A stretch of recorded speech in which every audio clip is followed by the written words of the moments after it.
रोशनी का कारवां। This podcast is brought to you by Score Foundation.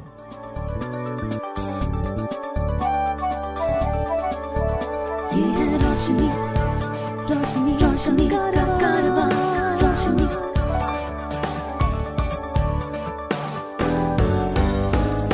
Eyeway, ये है रोशनी का कारवां। Hi, my name is George Abraham and welcome to Eyeway Conversations. My guest today is Sachin Porwal, a law student from NALSAR in Hyderabad. Welcome, Sachin. Hi. Thanks, George, sir. So, Sachin, what prompted you to take up law as your discipline? From my class 6 to 10th, I studied in a Hindi medium Rajasthan State Board government school. So there, and it was a special school for the blind. So there, everyone was into uh, government jobs, teachers, banking, music teachers, to be very specific. And I was like, no, I don't want to do all that. I want something more from my life. One day, one of my teacher asked me that, what do you want to become in life? So I just randomly, I don't know from where that thought came.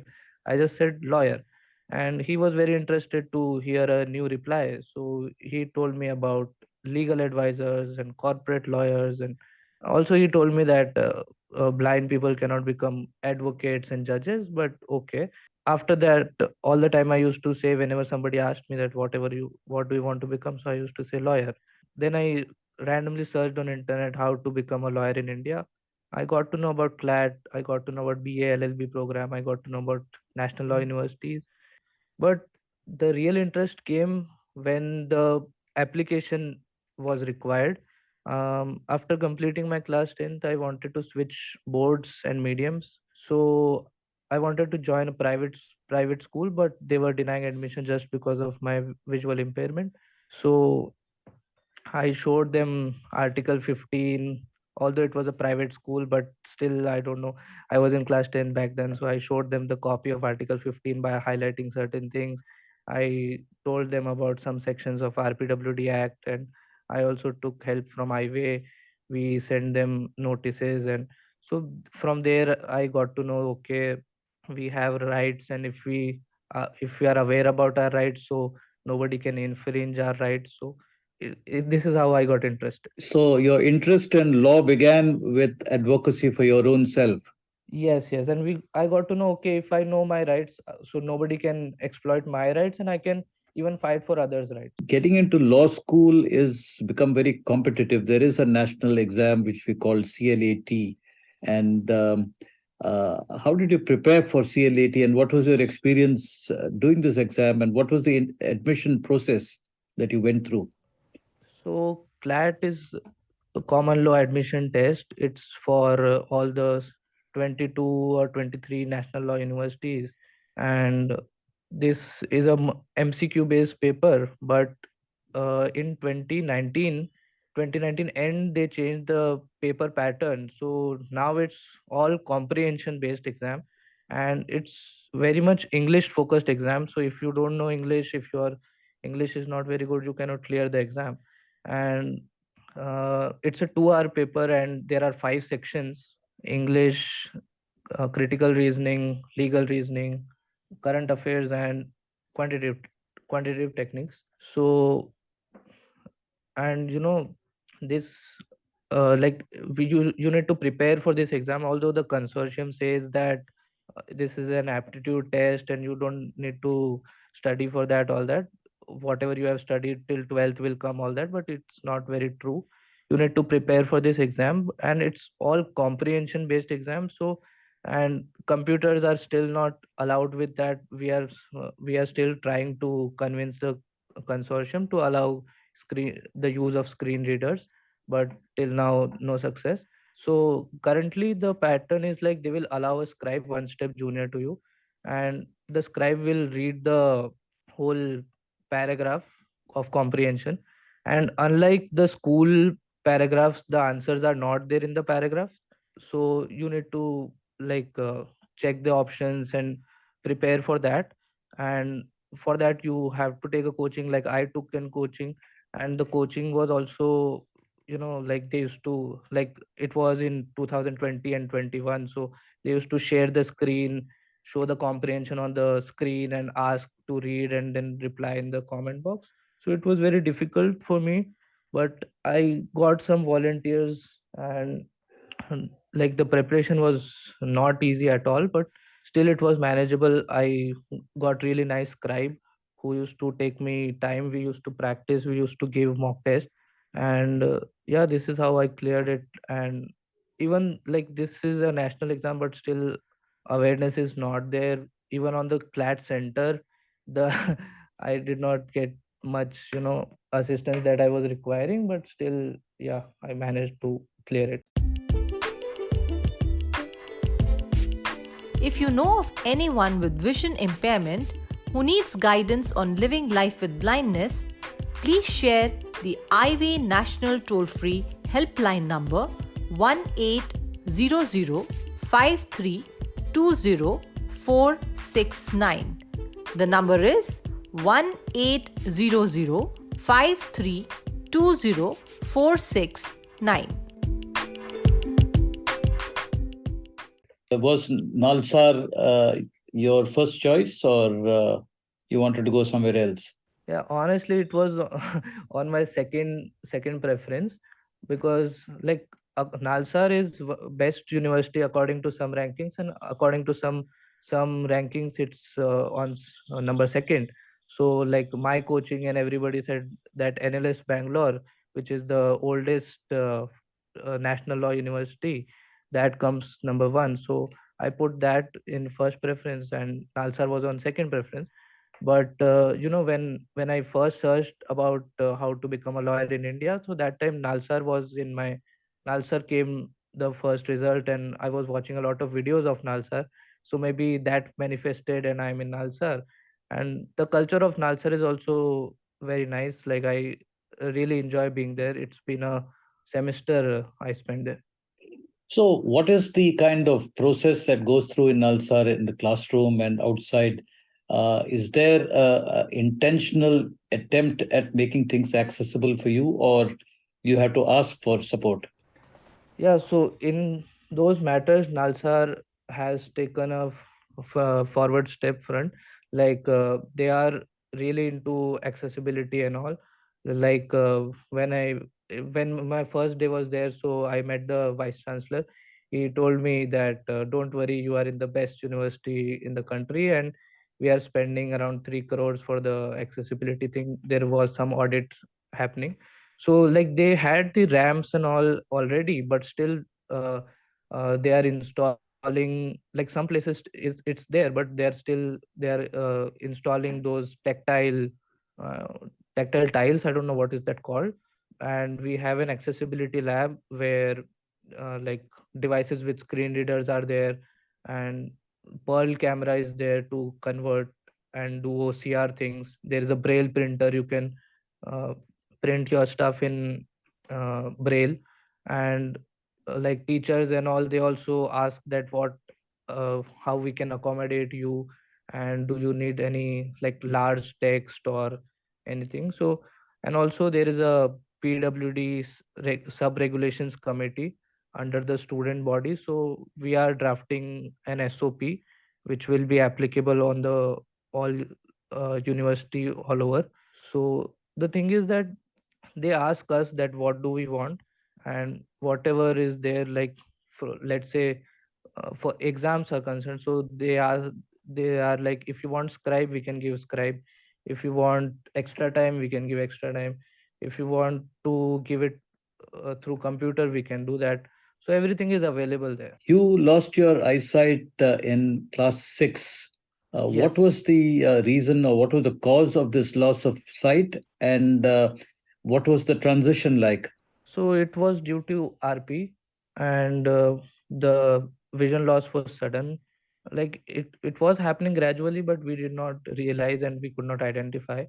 And the transition was that I was studying in an English medium school back then, from Yeah, my nursery to class 6. yeah. And then I had to, like my current school, that they denied, like they were like, "Ki, how can we teach and we don't know," like that. And we were also not aware about anything. and it was pre RPWD Act of 16. Yeah. So we were not aware anything. We were not also not aware about special schools. Nothing was there.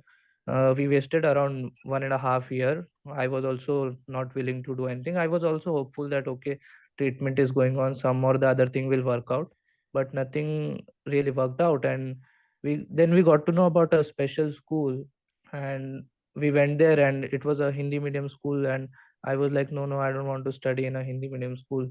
How will I like learn all those things, because I have studied in an English medium school.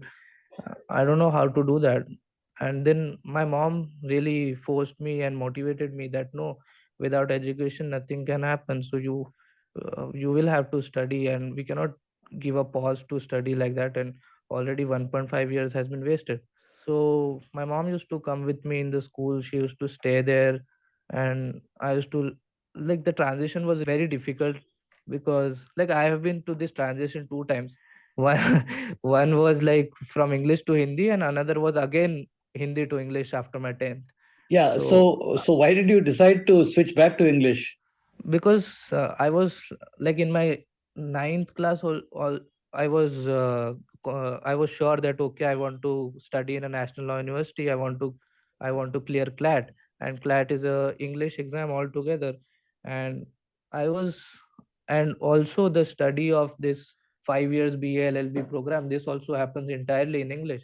So I was like, if I will have to anyways transit after my class 12, so better I'll do it in uh, 11th itself. And also I wanted some subjects that were not available in my school, so that's why I had to change it. When you wanted to get back from the blind school to an English medium CBSE school, Yes. uh, were there challenges there, or it was a smooth move? No, it was not at all smooth in the beginning. I was first of all contacting every school that was offering the subjects that I wanted, and there were very less schools, and uh, a lot of schools were having these compulsory subjects that you will have to study this and this and this. But I didn't want to study history and sociology, and those were there in a lot of schools. So, but finally I got to know about one school that I wanted to take admission at, but then they were denying that just because of my visual impairment. They were like, "Ki, how will we teach, and we don't have any special teachers." And they were also not talking to me directly also, and they were denying me admission. So I first of all showed them the highlighted part of Article 15. I don't know why I did that, but I still did that. And then also nothing worked out. So I contacted Eyeway, and Eyeway connected me with some NGOs and organizations of Jaipur, and they sent them letters. They also contacted the Disability Commissioner, and they also sent them letters and notices. So after receiving those letters and notices, so the administration finally decided to talk to me. So I showed them that I have the access of screen reader, phone, laptop, Daisy player, and I can use that, and I don't require any special accommodations or requirements, all that. I told them how things work like that, and they were convinced. They also asked me questions and all, so they got to know me.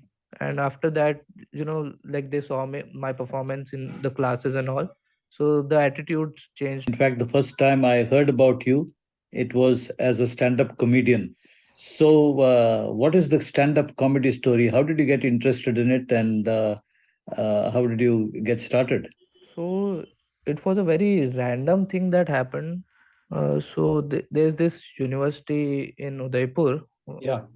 They were celebrating there. I think some 50 years or 60, 70 years. I don't remember it now.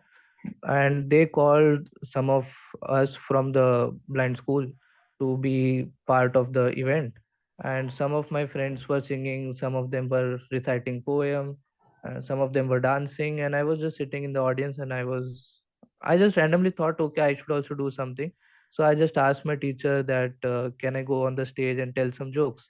I used to do that previously with my friends, and like in close circles, like I used to crib about things, and they used to laugh. So I just went up to the stage and I told some jokes around 3-4 minutes, I think. Yeah. And the auditorium was filled, like around 350 college students were there around, and they all laughed, they all cheered, they all clapped, and I felt certain high there. And I came down, and a lot of them came, hugged me, shook hands, and they said, "Arey, very nice stand-up comedy, nice jokes," and all that. Then I came home, I searched stand-up comedy, and I got to know about it, that okay, it's a career and all that. And previously I used to know about comedians and all, but stand-up comedy was a new thing back then. And then I searched about it. Okay, there is the thing called open mics, where you can go, like, open mics are generally free, where audience is there, you can go, you can perform whatever is there. You can basically test your jokes before the actual shows. You can try your jokes if it is funny or not. And yeah, I used to do open mics in 2017, 18. Then I used to do shows in and around Udaipur. I was also there into organizing stand up shows. I also performed and did opening acts for many stand up comedians. To support our work with the blind and visually impaired, you can visit the donate page on our website www.scorefoundation.org.in. Please note www.scorefoundation.org.in. You mentioned two things here. One is the open mic, the other is the show. Is there any difference between the two? Yes, so open mic is generally free both for the artist and for the audience. Yeah. uh, and it's a chill scene. You can go there, you can test your jokes, anything is welcome there. Yeah. But shows on the other hand is different. Shows is like the artist is getting paid, the audience is charged tickets. Yeah. And shows are different. And in shows you cannot just go and tell random jokes, because you need to test your jokes first if it is funny or not, then you can go tell your jokes. So this when you do a show, do you have to write your script in advance or it's spontaneous? No, no, it's for me personally, it's not spontaneous. I used to write the script before, and then I used to test it in open mics, and then I used to select the specific parts, and then I used to go and perform. Some things are spontaneous also, but not the whole. So these jokes, are they meant to be original jokes that you have created yourself, or you are allowed to crack jokes which have been cracked by other people, or jokes that have been published in magazines and newspapers? What is the protocol there? Yeah, so stand up is different in this case, that you cannot tell others jokes. You will have to write and perform your own jokes, because that's copying and it's not ethical. A lot of people still do that, but yeah, but generally, people are also aware about their jokes. And in stand up, it's kind of you are telling your personal story, your personal experience, and if it is funny, so then it is more uh, uh, better in that sense. So we cannot copy others jokes, we need to write and tell our jokes. And when we have our own experiences, so that's hit better. And the other thing is, uh, I've seen a lot of stand-up comedy shows. People use a lot of bad language.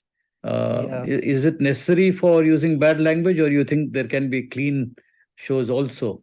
It's not necessary, but a lot of artists give justification that it's the bad words are just for the emphasis Hmm.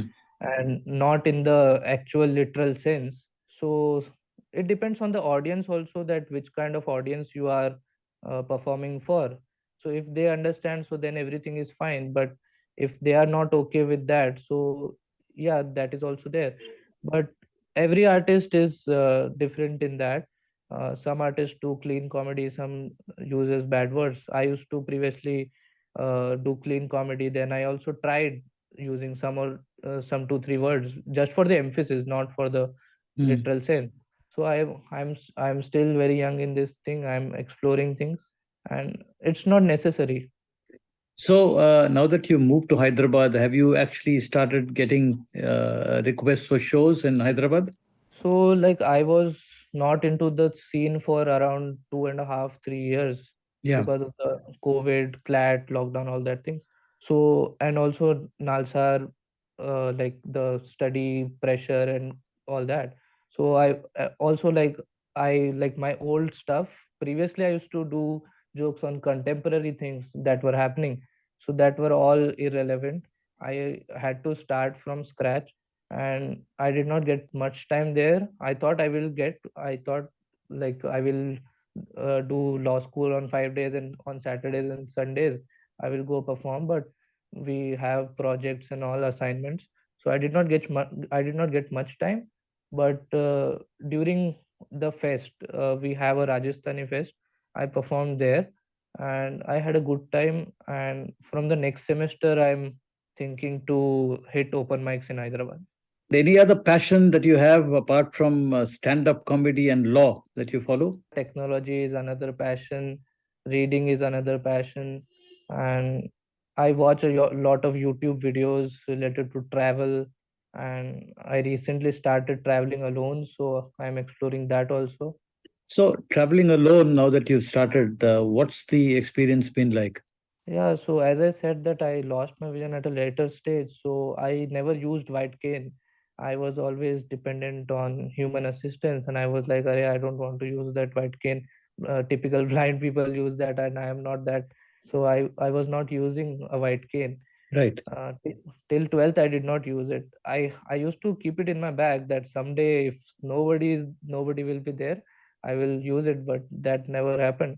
And then I moved to Hyderabad, and then what happened that as I'm a late blind, so my if somebody look at my eyes, they cannot uh, identify that I'm a blind person. So and they used to wave or smile at me, and I, for the obvious reasons, did not reply. So they thought, okay, I'm an arrogant person, or Yeah. maybe I'm an introvert. Mm. So then I started carrying the white cane, and then they got to know, okay, that's the thing. And then I also some days nobody was there to take me from place A to B. So then I started using that, and uh, also like I traveled alone on my own to from Hyderabad to Udaipur, and the experience was nice. And like my attitude has changed. Well, Sachin, it has been a pleasure talking to you. And Yeah. as you continue at the law school, wish you the very best. And one day we pray and hope that you are a practicing lawyer or a practicing judge. Wish you the very best. Thank you so much. Highway, ये है रोशनी का कारवां. This podcast was brought to you by Score Foundation.